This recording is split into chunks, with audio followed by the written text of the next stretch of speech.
Hello friends, welcome to the defence target by Sangam sir. आज का हमारा टॉपिक है उच्च न्यायालय। पिछली वीडियो में हमने सुप्रीम कोर्ट यानी उच्चतम न्यायालय को कंप्लीट कर लिया था। आज इस वीडियो में हम उच्च न्यायालय एवं अधीनस्थ न्यायालय दोनों को कंप्लीट कर लेंगे इस वीडियो में। Let's start our topic. संविधान के किस भाग में उच्च न्यायालयों के गठन का प्रावधान दिया गया है? भाग 6 में उच्च न्यायालयों के गठन का प्रावधान दिया गया है। अगला क्वेश्चन है, संविधान के किस अनुच्छेद में यह उल्लेख है कि प्रत्येक राज्य के लिए एक उच्च न्यायालय होगा? किस अनुच्छेद में? अनुच्छेद 214 में यह उल्लेख है कि प्रत्येक राज्य में एक उच्च न्यायालय होगा। अगला देखते हैं, वर्तमान में भारत में उच्च न्यायालयों की संख्या कितनी है? 25। इसमें वर्तमान भारत में 25 हाई कोर्ट है। ठीक है, अगला देखते हैं, उच्च न्यायालय की स्थापना तथा इनके लिए अन्य प्रावधान करने का अधिकार किसे प्राप्त है? संसद को। उच्च न्यायालयों की स्थापना कौन करता है? संसद की द्वारा किया जाता है। अगला क्वेश्चन देखते हैं इसमें,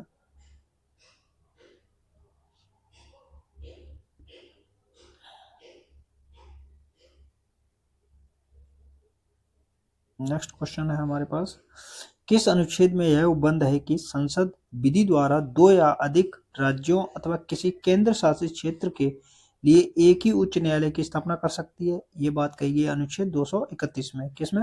अनुच्छेद 231 में यह बोला गया है कि संसद विधि द्वारा दो या दो से अधिक राज्यों का एक हाईकोर्ट बना सकती है या किसी केंद्र शासित क्षेत्र के लिए एक ही उच्च न्यायालय की स्थापना कर सकती है।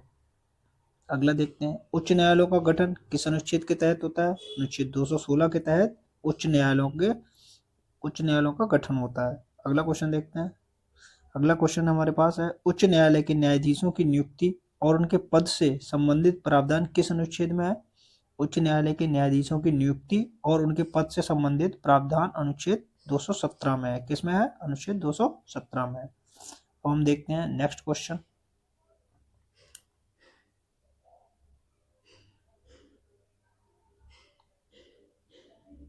मोस्ट इंपोर्टेंट क्वेश्चन है, वे कौन से संघ शासित राज्य हैं जिनके पास अपने उच्च न्यायालय हैं? दो संघ शासित राज्य ऐसे हैं जिनके पास अपने उच्च न्यायालय हैं, पहला दिल्ली और दूसरा है जम्मू कश्मीर। इनके पास अपने हाई कोर्ट हैं। अगला देखते हैं, उच्च न्यायालयों की स्थापना के बारे में प्रावधान किन अनुच्छेदों में उपबंधित है? उच्च न्यायालयों की स्थापना के बारे में किस किस अनुच्छेद में? अनुच्छेद 214 एवं 231 में। किसमें? अनुच्छेद 214 एवं 231 में उच्च न्यायालयों की स्थापना के बारे में प्रावधान लिखे गए हैं। अगला देखते हैं, संसद विधि द्वारा किसी संघ राज्य क्षेत्र के लिए उच्च न्यायालय गठित कर सकेगी, यह उपबंध किस अनुच्छेद के अंतर्गत है? यह अनुच्छेद 241 के अंतर्गत है।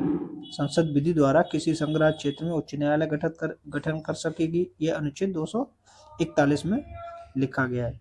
अगला क्वेश्चन हमारे पास आता है, उच्च न्यायालयों के लिए न्यायाधीशों की संख्या निश्चित नहीं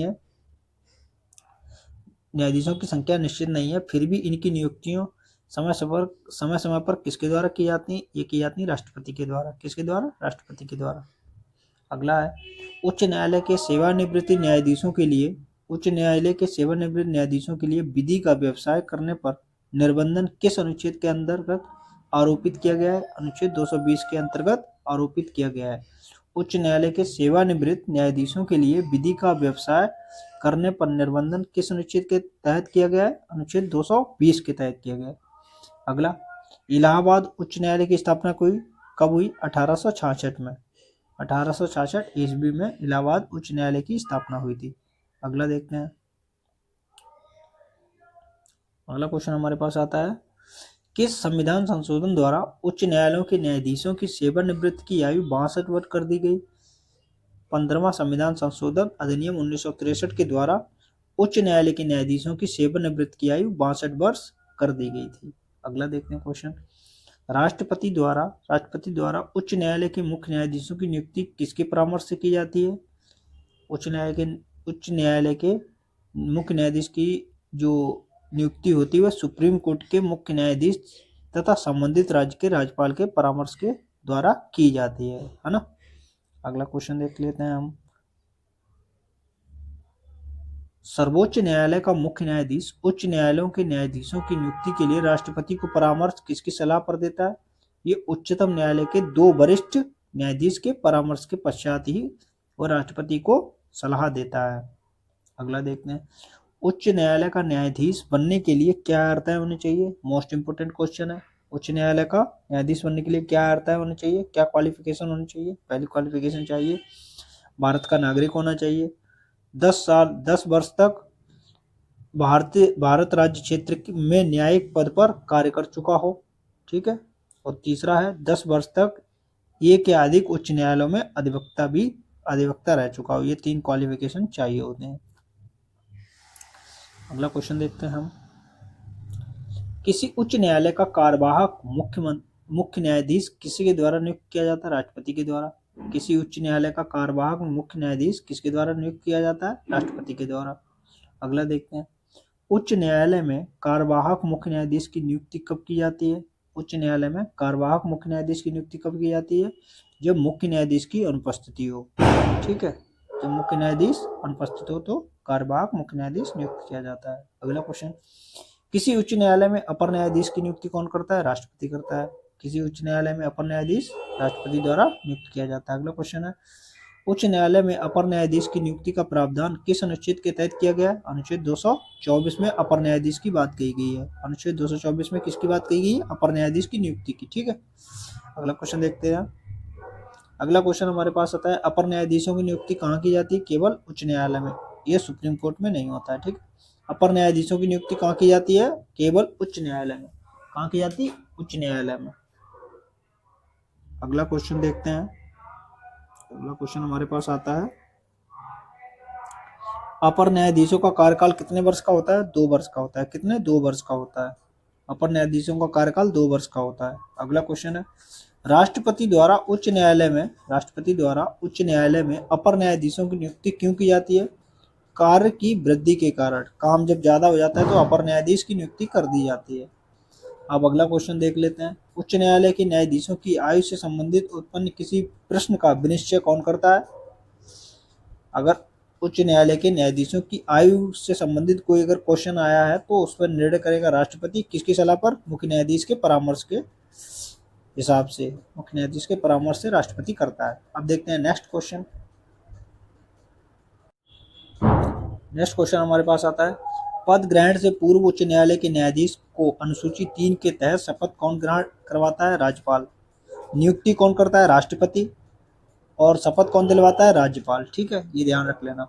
उच्च न्यायालय के न्यायाधीशों के वेतन भत्ते किससे भरित हैं? राज्यों की संचित निधि से। किसके? राज्य की संचित निधि से उनके वेतन और भत्ते संचित किए जाते हैं, ठीक है, भरित होते हैं। अगला, उच्च न्यायालयों के न्यायाधीश का पेंशन कहाँ से करता है? पेंशन भारत की संचित निधि से दिया जाता है और तनख्वाह जो मिलती है, वेतन भत्ते, वो राज्य की संचित निधि से। ये दोनों मोस्ट इंपोर्टेंट क्वेश्चन है, एग्जाम में आएंगे ये क्वेश्चन, कई बार आए भी हैं। किसी न्यायाधीश का एक उच्च न्यायालय से दूसरे उच्च न्यायालय में स्थानांतरण कौन करता है? राष्ट्रपति करता है, भारत की मुख्य न्यायाधीश के परामर्श के हिसाब से। भारत के मुख्य न्यायाधीश के परामर्श से राष्ट्रपति द्वारा एक न्यायालय से दूसरे न्यायालय में मुख्य न्यायाधीश का स्थानांतरण होता है। अगला क्वेश्चन देखते हैं हम, उच्च न्यायालय के न्यायमूर्ति की सेवानिवृत्ति की आयु क्या है? 62 वर्ष। उच्च न्यायालय के न्यायमूर्ति की सेवानिवृत्ति की आयु क्या है? 62 वर्ष। अगला क्वेश्चन, अंडमान निकोबार द्वीप समूह कहाँ से उच्च न्यायालय का क्षेत्राधिकार? अंडमान निकोबार द्वीप समूह पर कहाँ के उच्च न्यायालय का क्षेत्राधिकार है? कोलकाता उच्च न्यायालय। मतलब अंडमान निकोबार के जितने भी मामले होंगे न्यायिक, वो सब कोलकाता उच्च न्यायालय देखता है, ठीक है। भारत के कितने उच्च न्यायालयों की अधिकारिता में एक से अधिक राज्य हैं? 3 ऐसे हैं, 3 संघ राज्य क्षेत्र हैं जिनके पास अपने हाईकोर्ट नहीं है, वो दूसरे के अंडर में काम करते हैं। वर्तमान कितने उच्च न्यायालय ऐसे हैं जिनकी अधिकारिता एक से अधिक राज्यों के व संघ राज्य क्षेत्रों में? 7, ठीक है, 7 ऐसे हाई कोर्ट हैं। नेक्स्ट देखते हैं, जब किसी उच्च न्यायालय का मुख्य न्यायाधीश प्रशासनिक हैसियत से काम करता है तो वह अधीन होता है क्या? उच्च न्यायालय के अन्य न्यायाधीशों में से किसी भी रिट अधिकारिता के बराबर होता है। अगला, उच्च न्यायालय के मुख्य न्यायाधीश का प्रशासनिक कार्य क्या होता है? निचली अदालतों का पर्यवेक्षण और अधिरक्षण, प्रशासन एवं नियंत्रण करना। क्या होता है? निचली अदालतों का पर्यवेक्षण, अधिरक्षण और प्रशासन एवं नियंत्रण करना, ये उसके काम है। किसके? उच्च न्यायालय के मुख्य न्यायाधीश के प्रशासनिक काम है। अब हम देखते हैं नेक्स्ट क्वेश्चन। कौन एक रिट न्यायालय में कार्रवाई लंबित होने की दशा में लागू की जाती? प्रतिषेध कार्रवाई लंबित होने की दशा में जारी करता है कौन? न्यायालय प्रतिषेध जारी करता है। अगला क्वेश्चन है, उच्च न्यायालय की परामर्श जारी करने की शक्ति के अंतर्गत कौन से अधिकार आते हैं? परामर्श वाली शक्ति में कौन आता है? संवैधानिक अधिकार आता है, सांविधिक अधिकार आता है और मौलिक अधिकार आता है। कौन? संवैधानिक, सांविधिक और मौलिक अधिकार, ये सब उसकी परामर्श दे जारी शक्ति के अंतर्गत आते हैं। अगला है, भारत में चलित न्यायालय किनका मानस पुत्र है? डॉक्टर एपीजे अब्दुल कलाम का। भारत में चलित न्यायालय किसका मानस पुत्र है? Doctor APJ Abdul Kalam. अगला देखते हैं, भारत में उच्च न्यायालय के न्यायाधीश को हटाने की रीत किसके समान है? उच्चतम न्यायालय के न्यायाधीश के समान ही है उच्च न्यायालय के न्यायाधीश को हटाने की प्रक्रिया। अगला, किस अनुच्छेद के तहत प्रावधान है कि उच्च न्यायालय का स्थायी न्यायाधीश सेवानिवृत्ति के पश्चात अपने कार्यरत न्यायालय से भिन्न उच्च न्यायालयों या उच्चतम न्यायालय में कार्य कर सकता है? ये अनुच्छेद 220 में बात कही गई है। अपने कोर्ट में नहीं कर सकता, दूसरे कोर्ट में जाके कार्य कर सकता है। नेक्स्ट है, उच्च न्यायालय का न्यायाधीश अपना त्यागपत्र किसे संबोधित किया करता है? राष्ट्रपति को। उच्च न्यायालय का न्यायाधीश अपना त्यागपत्र किसे संबोधित करता है? राष्ट्रपति को। अगला क्वेश्चन बनता है यहाँ पर,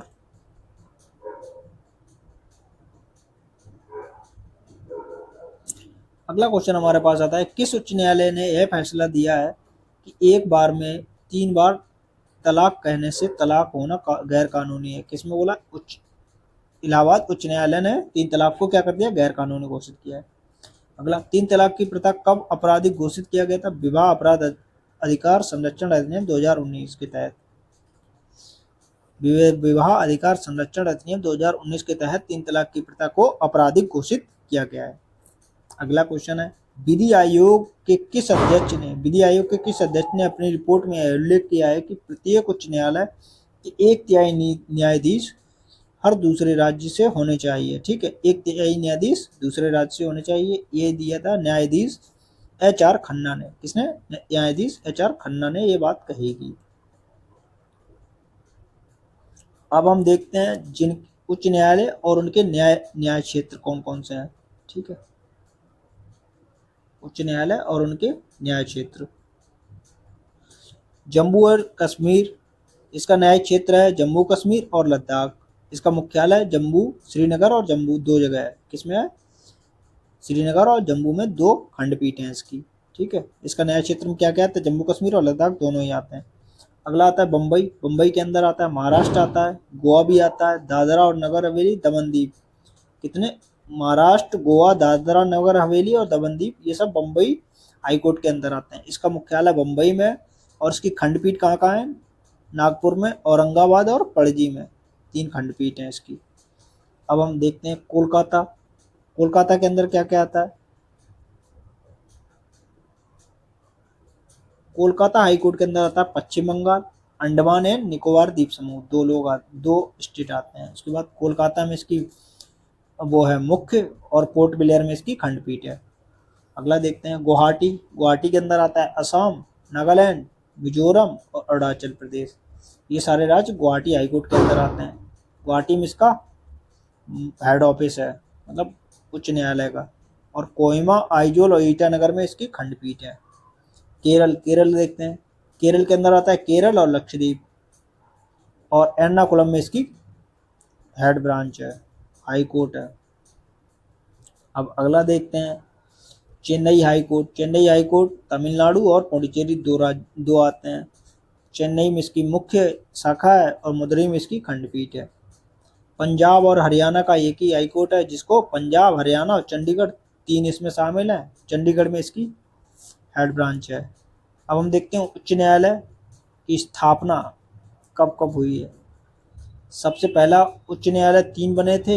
ये बने थे 1862 में मुंबई, मद्रास और कलकत्ता में 1862 में 3 हाई कोर्ट की स्थापना की गई थी। ठीक है, उसके बाद आता है इलाहाबाद हाई कोर्ट 1866 में, फिर कर्नाटक 1884 में, पटना हाई कोर्ट 1916 में बना था, जम्मू कश्मीर 1928 में बना था, मध्य प्रदेश 1936 में इसकी स्थापना हुई थी, मध्य प्रदेश हाई कोर्ट की।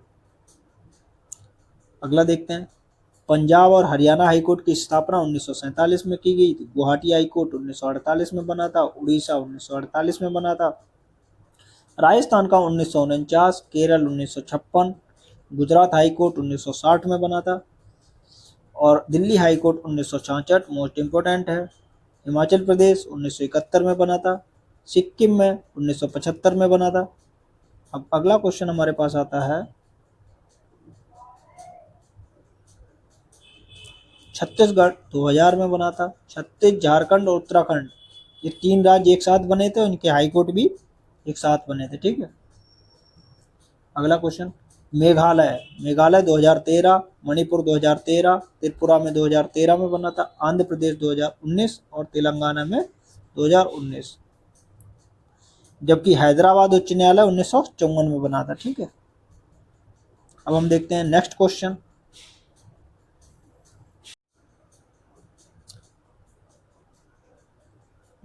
देखते हैं, किस न्यायालय को न्यायिक पुनरावलोकन की शक्ति प्राप्त है? किस न्यायालय को न्यायिक पुनरावलोकन की शक्ति प्राप्त है? ये उच्चतम न्यायालय और उच्च न्यायालय दोनों को प्राप्त है, मतलब सुप्रीम कोर्ट और हाई कोर्ट को दोनों को न्यायिक पुनरावलोकन की शक्ति प्राप्त है।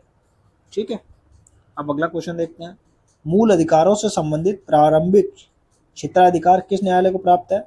मूल अधिकारों से संबंधित सर्वोच्च न्यायालय को अनुच्छेद 32, मोस्ट इंपोर्टेंट क्वेश्चन है, सर्वोच्च न्यायालय को अनुच्छेद 32 के तहत और उच्च न्यायालय को अनुच्छेद 226 के तहत। 226 आर्टिकल आप रट लीजिए, किससे संबंधित है? मूल अधिकारों से संबंधित प्रारंभिक क्षेत्राधिकार से संबंधित है।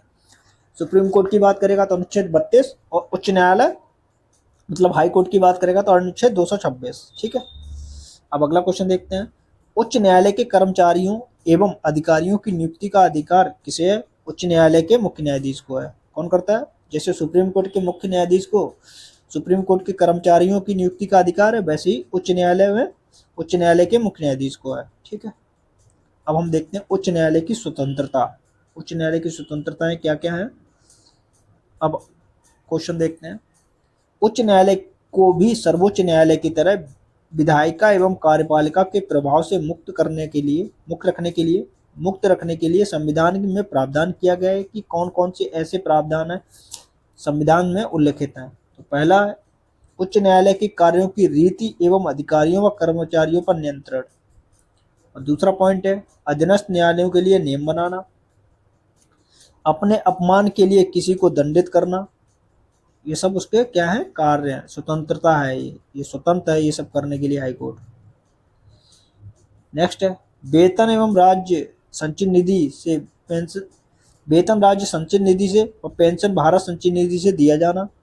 ठीक है, अगला है उसे साधारण बहुमत द्वारा नहीं हटाया जा सकता, अर्थात महाभियोग की प्रक्रिया द्वारा हटाया जा सकता है।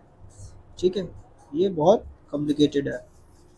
अगला क्वेश्चन देखते हैं, उच्च न्यायालयों के न्यायाधीशों द्वारा उच्च न्यायालयों के अधिकारियों या सेवकों की नियुक्ति, वेतन, भत्तों, पेंशन एवं छुट्टी से संबंधित नियम बनाने के किसका अनुमोदन आवश्यक है? राज्यपाल के अनुमोदन के बाद ही ये सब किया जा सकता है। क्या?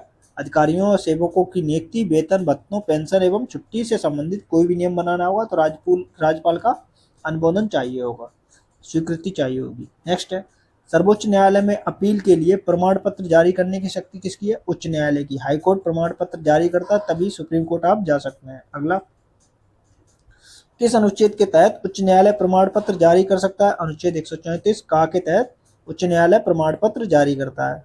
ठीक है, ये बहुत इंपॉर्टेंट क्वेश्चन मैं करवा रहा हूँ आप लोगों को, इनको अच्छे से याद कर लीजिए, इसके अलावा आपको कुछ और पढ़ने की जरूरत नहीं पड़ेगी। उच्च न्यायालय भी उच्चतम न्यायालय की तरह अभिलेख न्यायालय है। इसका उल्लेख संविधान के किस अनुच्छेद में मिलता है? अनुच्छेद 215 के तहत उच्च न्यायालय एक अभिलेख न्यायालय है। ठीक है, उच्च न्यायालय एक अभिलेख न्यायालय ये अनुच्छेद 215 में बात कही गई है। अगला क्वेश्चन है, भारत में किसी उच्च न्यायालय की प्रथम महिला मुख्य न्यायाधीश कौन थी? लीला सेठ। भारत के किसी उच्च न्यायालय की प्रथम महिला मुख्य न्यायाधीश कौन थी? लीला सेठ थी। अगला देखते हैं, किसी उच्च न्यायालय की 5 प्रकार की रिटें किस अनुच्छेद के अंतर्गत जारी करता है? अनुच्छेद 226 के तहत वो कोई भी उच्च न्यायालय 5 प्रकार के रिट जारी करता है। ये मोस्ट इंपोर्टेंट क्वेश्चन है। उच्च न्यायालय के रिट जारी करने की शक्ति किस अनुच्छेद में है? अनुच्छेद 226 में है। ठीक है, अगला क्वेश्चन है, सभी उच्च न्यायालयों को अपने अधीनस्थ न्यायालयों एवं अधिकरणों के अधिरक्षण की शक्ति का प्रावधान किस अनुच्छेद में उपबंधित है? यह अनुच्छेद 227 में उपबंधित है। मतलब कहना चाह रहा है सभी उच्च न्यायालयों को अपने अधीनस्थ न्यायालयों एवं अधिकरणों के अधिरक्षण की शक्ति का प्रावधान अनुच्छेद 227 में वर्णित है। अगला क्वेश्चन है, अनुच्छेद 228 के अंतर्गत उच्च न्यायालयों को किस प्रकार की शक्ति प्राप्त है? अधीनस्थ न्यायालयों के अंतरण की। अधीनस्थ न्यायालयों के अंतरण की शक्ति किसमें है? अनुच्छेद 228 में है। अब हम नेक्स्ट क्वेश्चन देखते हैं, उच्च न्यायालय के मुख्य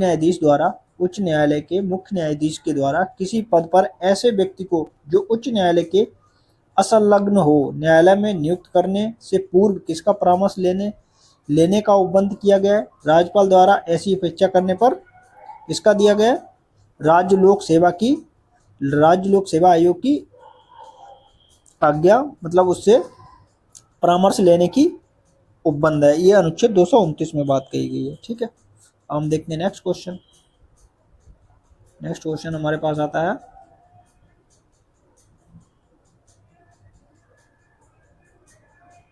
ये है नेक्स्ट क्वेश्चन, संसद की इस शक्ति का प्रावधान किस अनुच्छेद में वर्णित है कि वह 2 या 2 से अधिक राज्यों या किसी संघ राज्य क्षेत्र के लिए एक उच्च न्यायालय स्थापित करेगा? अनुच्छेद 231 में ये बात कही गई है। संसद के पास ये अधिकार है कि वो किसी राज्य के 2 या 2 से अधिक राज्यों को मिलाकर एक हाईकोर्ट का निर्माण कर सकती है। ठीक है, अनुच्छेद 231। अगला क्वेश्चन बनता है यहाँ पर, वर्तमान में उच्च न्यायालय के मुख्य न्यायाधीश एवं न्यायाधीशों के वेतन कितना है? एक का 2.5 लाख, एक का 2,25,000 रुपए है। मतलब मुख्य न्यायाधीश का 2.5 लाख है, अन्य न्यायाधीशों का 2,25,000 रुपए। ठीक है, अब हम देखते हैं नेक्स्ट क्वेश्चन। ये हाई कोर्ट का लास्ट क्वेश्चन है, उसके बाद हम अधीनस्थ न्यायालय शुरू करेंगे। किसी उच्च न्यायालय के न्यायाधीश का स्थानांतरण ट्रांसफर कौन करता है? राष्ट्रपति करता है, भारत के मुख्य न्यायाधीश के परामर्श के द्वारा। यहाँ पर हमारा हाई कोर्ट तो खत्म होता है। अब यहाँ पर हम स्टार्ट करते हैं अधीनस्थ न्यायालयों के बारे में। ठीक, इस वीडियो में हम पूरा न्यायपालिका खत्म कर देंगे। जिला न्यायाधीशों की नियुक्ति का प्रावधान किस अनुच्छेद में? अनुच्छेद 233 के तहत जिला न्यायाधीशों की नियुक्ति का प्रावधान है। जिला न्यायाधीशों की नियुक्ति का प्रावधान किसमें है? अनुच्छेद 233 में। अगला क्वेश्चन, अधीनस्थ न्यायालयों को संविधान के किस भाग में उपमंडित किया गया है? अधीनस्थ न्यायालय भाग 6 के अनुच्छेद 233 से 237 में उपबंधित किए गए हैं। ठीक है, नेक्स्ट क्वेश्चन, जिले का सबसे बड़ा दीवानी न्यायालय या सिविल कोर्ट कौन है? जिला जज का है। कौन सा? जिला जज का है। जिला का सबसे बड़ा दीवानी न्यायालय या सिविल कोर्ट कौन है? जिला जज का है। अगला देखते हैं, अगला क्वेश्चन बनता है, जिले का सबसे बड़ा फौजदारी आपराधिक मामला कौन सा है? सत्र न्यायालय का न्यायालय सबसे बड़ा फौजदारी आपराधिक न्यायालय है। फौजदारी आपराधिक न्यायालय का सबसे बड़ा कौन है? सत्र न्यायाधीश का न्यायालय। ठीक है, नेक्स्ट है, किसी व्यक्ति को जिला न्यायाधीश के पद पर नियुक्ति के लिए कितने वर्ष तक अधिवक्ता के रूप में अनुभव प्राप्त होना चाहिए? 7 वर्ष तक अनुभव प्राप्त होना चाहिए। 7 वर्ष तक अधिवक्ता रहेगा तभी वो जिला न्यायाधीश के पद पर नियुक्त होने के लिए अर्हता है, उसकी मतलब योग्यता बन जाएगी। नेक्स्ट है, जिला न्यायाधीश की नियुक्ति कौन करता है? राज्यपाल करता है, उच्च न्यायालय के परामर्श से करता है। ठीक है, हम देखते हैं नेक्स्ट क्वेश्चन। नेक्स्ट क्वेश्चन हमारे पास है, राज्य के सबसे बड़े राजस्व न्यायालय को किस नाम से जाना जाता है? राजस्व मंडल के नाम से जाना जाता है, जिसका हेडक्वार्टर उत्तर प्रदेश में लखनऊ में है। नेक्स्ट है, सबसे निचले स्तर का भू राजस्व संबंधी मामले की सुनवाई कौन करता है? तहसीलदार करता है। कौन करता है? तहसीलदार करता है। सबसे निचले स्तर पर भू राजस्व संबंधित मामले की सुनवाई तहसीलदार करता है। नेक्स्ट है, जिला न्यायालयों और उनके अधीनस्थ न्यायालयों पर किसका नियंत्रण है? उच्च न्यायालय का, अनुच्छेद 235 के तहत। जिला न्यायालयों और अधीनस्थ न्यायालयों पर किसका नियंत्रण है? उच्च न्यायालय का है, 235 के तहत। अब हम देखते हैं जिला न्यायालय, सत्र न्यायालय का स्ट्रक्चर क्या होता है। जिला एवं सत्र न्यायालय, न्यायाधीश का न्यायालय क्या आता है? पहला आता है सिविल, दूसरा होता है आपराधिक मामले देखने वाला। सिविल मामले या दीवानी मामले एक कोर्ट में चलते हैं, आपराधिक मामले दूसरी कोर्ट में चलते हैं। इसका स्ट्रक्चर बनता है हमारे पास वरिष्ठ न्यायाधीश, वरिष्ठ सिविल न्यायाधीश और प्रथम श्रेणी न्यायाधीश उसके नीचे आता है। फिर आपराधिक मामले में मुख्य न्यायिक दंडाधिकारी और दूसरा प्रथम श्रेणी दंडाधिकारी। फिर इनके नीचे क्या आता है? मुंसिफ या कनिष्ठ सिविल जज, यहाँ पर आता है द्वितीय श्रेणी दंडाधिकारी। ठीक है, ये स्ट्रक्चर होता है जिला कोर्ट का। अगला क्वेश्चन हमारे पास बनता है जिला न्यायाधीश की नियुक्ति, पदोन्नति तथा पद स्थापना उच्च न्यायालय के परामर्श से कौन करता है? राज्यपाल करता है। कौन करता है? राज्यपाल करता है। अब हम देखते हैं नेक्स्ट क्वेश्चन।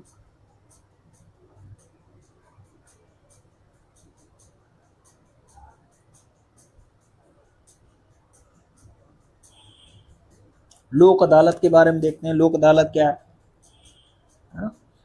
लोक अदालत आमजन को अनौपचारिक और त्वरित न्याय उपलब्ध कराने की एक प्रक्रिया है। लोक अदालत आमजन को अनौपचारिक और त्वरित न्याय उपलब्ध कराने की एक प्रक्रिया है। दूसरा पॉइंट है पहला लोक अदालत शिविर 1982 में गुजरात में प्रायोजित किया गया था। पहला लोक अदालत कहाँ लगा था? 1982 में गुजरात में। नेक्स्ट, लोक अदालत को वैधानिक दर्जा विधिक सेवा प्राधिकरण अधिनियम 1987 द्वारा पारित कर दिया गया था। कितना? वैधानिक दर्जा विधिक सेवा प्राधिकरण अधिनियम 1987 द्वारा पारित किया गया था। अगला क्वेश्चन बनता है इसमें, अगला पॉइंट है इसमें लोक अदालत का, इन अदालतों में विभिन्न विवादों को आपसी समझौते द्वारा सुलझाया जाता है। कैसे सुलझाया जाता है? आपसी समझौतों के द्वारा सुलझा दिया जाता है। अगला देखते हैं, लोक अदालत में अध्यक्ष के रूप में सेवारत या सेवानिवृत्ति एक न्यायिक अधिकारी, एक अधिवक्ता व सामाजिक कार्यकर्ता के सदस्यों के रूप में होते हैं। अगला है, लोक अदालत को वही शक्तियां होंगी जो सिविल प्रक्रिया संहिता के अधिनियम सिविल न्यायालय के बाद विचारण की होती हैं। ठीक है, सेम अधिकार होते हैं। नेक्स्ट है, लोक अदालत द्वारा किया गया प्रत्येक अधिनिर्णय अंतिम और विवाद के सभी पक्षकारों का आबद्ध कर होगा तथा निर्णय के विरुद्ध कोई अपील किसी न्यायालय में नहीं हो सकती है। ठीक है, आप किसी न्यायालय में नहीं जा सकते सिविल कोर्ट के बाद, जब आप वहां पहुंच गए तो। सभी प्रकार के सिविल वाद तथा ऐसे अपराधों को छोड़कर जिनके समझौते वर्जित हैं, सभी आपराधिक मामले भी लोक अदालत में निपटाए जा सकते हैं। ठीक है, अगला क्वेश्चन है, विधिक सेवा प्राधिकरण संशोधन अधिनियम 2002 द्वारा इसमें अब उपभोक्ता किसी भी जन सुविधा जैसे संचार, सफाई, पानी, बिजली, परिवहन आदि मामलों को लोक अदालत में ले जा सकता है। कौन कौन से मामले ले जा सकता है? संचार, सफाई, पानी, बिजली, परिवहन आदि मामले लोक अदालत में निपटाए जा सकते हैं। अगला क्वेश्चन है, प्रथम लोक अदालत का आयोजन न्यायाधीश पीएन भगवती की अध्यक्षता में 1980 में किया गया था। किसकी अध्यक्षता में किया गया था? पीएन भगवती की अध्यक्षता में किया गया था। अगला है पॉइंट इसी में, वर्तमान में उत्तर प्रदेश के सभी जिला न्यायालयों में स्थायी लोक अदालतों का गठन किया जा चुका है और ये अत्यंत सफल सिद्ध भी हुई है। अब हम देखते हैं जिला न्याय पंचायत क्या होती है ना। न्याय पंचायत को भी निपटा देते हैं। आप न्याय पंचायत क्या है? राज्य सरकार अथवा विधिक प्राधिकारी प्रत्येक मंडल के निमित्त एक न्याय पंचायत की स्थापना करेगा। ठीक है, ये 500 रुपए तक की दीवानी मामले की सुनवाई कर सकते हैं। न्याय पंचायत का अधिकार क्या है? 500 रुपए तक के दीवानी मामले की सुनवाई कर सकते हैं। ये कारावास का दंड नहीं दे सकते, इनके निर्णय अपीलीय नहीं होते हैं। ठीक है, इनको किस नाम जाना जाए? संयुक्त प्रांत पंचायती राज अधिनियम 1947 के अंतर्गत न्याय पंचायतें 250 रुपए तक का अर्थदंड दे सकते हैं। कितने तक का? 250 रुपए का अर्थदंड। दूसरा है, न्याय पंचायत अपने निर्णय को पुनरीक्षित अथवा परिवर्तित नहीं कर सकती हैं। ठीक है, ये इनकी लिमिटेशंस हैं न्याय पंचायत की। अगला आता है, न्याय पंचायत के समक्ष विधि व्यवसायी पैरवी नहीं करेंगे। दूसरा है, ग्राम पंचायतों के सदस्य में से विधिक प्राधिकारी उतने समय जितने की नियत किए जाएं न्याय पंचायत में पंच नियुक्त करेगा। ये सब न्याय पंचायत के वो पॉइंट थे। अगला पॉइंट यहाँ पर बनता है, राज्यपाल जिला न्यायाधीश से भिन्न व्यक्ति को भी न्यायिक सेवा में किसके परामर्श के बाद नियुक्त कर सकता है? राज्य लोक सेवा आयोग और उच्च न्यायालय के परामर्श से नियुक्त कर सकता है। ठीक है, अब हम देखते हैं नेक्स्ट पॉइंट इसमें, यह है फैमिली कोर्ट, कुटुंब न्यायालय। इसको भी अच्छा डिटेल में देख लेते हैं। कुटुंब न्यायालय क्या है, परिवार न्यायालय क्या है, फैमिली कोर्ट क्या है, की स्थापना किस अधिनियम के हुआ, फैमिली कोर्ट अधिनियम 1984 के तहत, कुटुंब न्यायालय अधिनियम 1984 के तहत इसका स्थापना किया गया है। अगला है परिवार न्यायालय का गठन कितनी जनसंख्या वाले नगरों में की जाती है, 10 लाख से अधिक आबादी के क्षेत्रों में फैमिली कोर्ट की स्थापना की जाती है। अगला देखते हैं परिवार न्यायालयों की प्रकृति के समान है, जिला न्यायालयों के समान है, इसके जिला न्यायालयों के समान है। कुटुंब न्यायालयों के निर्णय के विरुद्ध कहाँ अपील की जा सकती है, उच्च न्यायालय में। कहाँ की जा सकती है, उच्च न्यायालय में। अगला क्वेश्चन है उच्च न्यायालय के कम से कम कितने न्यायाधीश परिवार न्यायालय के विरुद्ध अपील को सुनते हैं, 2 न्यायाधीश फैमिली कोर्ट के निर्णयों को सुनते हैं। अगला क्वेश्चन देखते हैं इसमें परिवार न्यायालय स्थापित किए जाने का उद्देश्य क्या है, एक विशेषीकृत न्यायालय सृजित करना जिसमें केवल परिवार मामले का निपटारा त्वरित एवं कम खर्च में हो सके, इसके लिए इसका स्थापना की गई थी। अब देखते हैं ट्रिब्यूनल्स क्या है, अधिकरण क्या है। अधिकरण का उल्लेख संविधान के किस भाग में, भाग 14 का में है। किसमें, भाग 14 में, भाग 14 का में अधिकरण या ट्रिब्यूनल का उल्लेख मिलता है। नेक्स्ट है किस संविधान संशोधन के तहत अधिकरण का उपबंध हुआ है, इसको हम डिटेल बाद में देख लेंगे। नेक्स्ट देखते हैं ट्रिब्यूनल के संबंध में किस अनुच्छेदों के अंतर्गत आता है, अनुच्छेद 323 का तथा 323 खा के अंतर्गत आता है।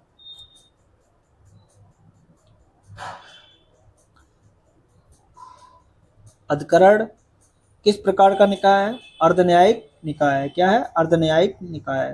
अगला क्वेश्चन प्रशासनिक अधिकरण का वर्णन कहाँ पर हुआ है, अनुच्छेद 323 का में हुआ है। किसना, प्रशासनिक अधिकरण का वर्णन कहाँ हुआ है, अनुच्छेद 323 का में हुआ है। अगला क्वेश्चन देखते हैं प्रशासनिक अधिकरण की स्थापना क्यों की गई है, प्रशासनिक अधिकरण की स्थापना क्यों की गई है, सेवा मामलों से संबंधित विवादों को न्यायिक मामलों से अलग न्यायालय में सुनने व समाधान करने के लिए इसकी स्थापना की गई है। सेवा मामलों से संबंधित विवादों को नागरिक मामलों से अलग न्यायालय में सुनने व समाधान करने के लिए प्रशासनिक अधिकरण की स्थापना की गई है। अब अगला क्वेश्चन बनता है वहां पर अधिकरण से रिलेटेड केंद्रीय प्रशासनिक अधिकरण व राज्य प्रशासनिक अधिकरण की स्थापना किसके आधार पर है, संसद के आधार पर। अधिकार किसे है, संसद करती है इसका निर्माण। नेक्स्ट केंद्रीय प्रशासनिक अधिकरण कैट की प्रधान खंडपीठ कहाँ है, दिल्ली में है। कहाँ है, दिल्ली में है। नेक्स्ट कैट केंद्रीय प्रशासनिक अधिकरण के सदस्यों की नियुक्ति राष्ट्रपति कौन करता है, राष्ट्रपति करता है। कौन करता है, राष्ट्रपति करता है। अगला कैट के सदस्यों का स्तर किसके समक्ष होता है, उच्च न्यायालय के न्यायाधीशों के समान होता है। अब हम देखते हैं नेक्स्ट क्वेश्चन कैट के सदस्यों की नियुक्ति किस प्रकार की जाती है, भारत के मुख्य न्यायाधीश द्वारा नामित चयन समिति की अनुशंसा पर कैट के सदस्यों की नियुक्ति की जाती है। अब हम देखते हैं नेक्स्ट क्वेश्चन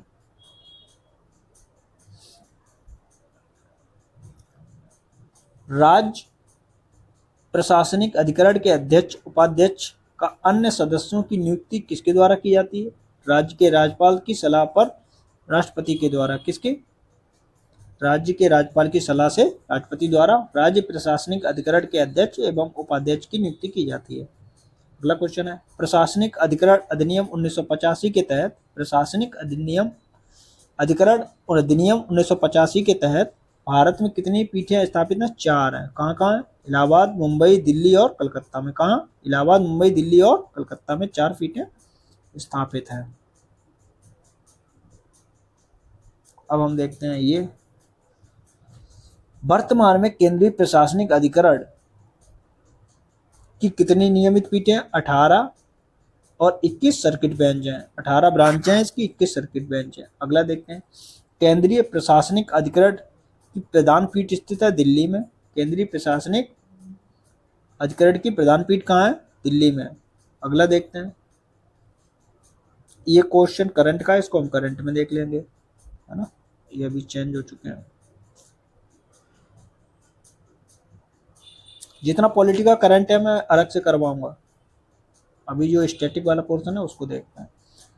किस अधिनियम के अंतर्गत प्रशासनिक अधिकरण के अध्यक्ष व सदस्यों की नियुक्ति एवं अधिकरण से संबंध में प्रावधान किया गया है, ये प्रशासनिक अधिकरण अधिनियम 1985 के अंतर्गत प्रावधान किया गया है।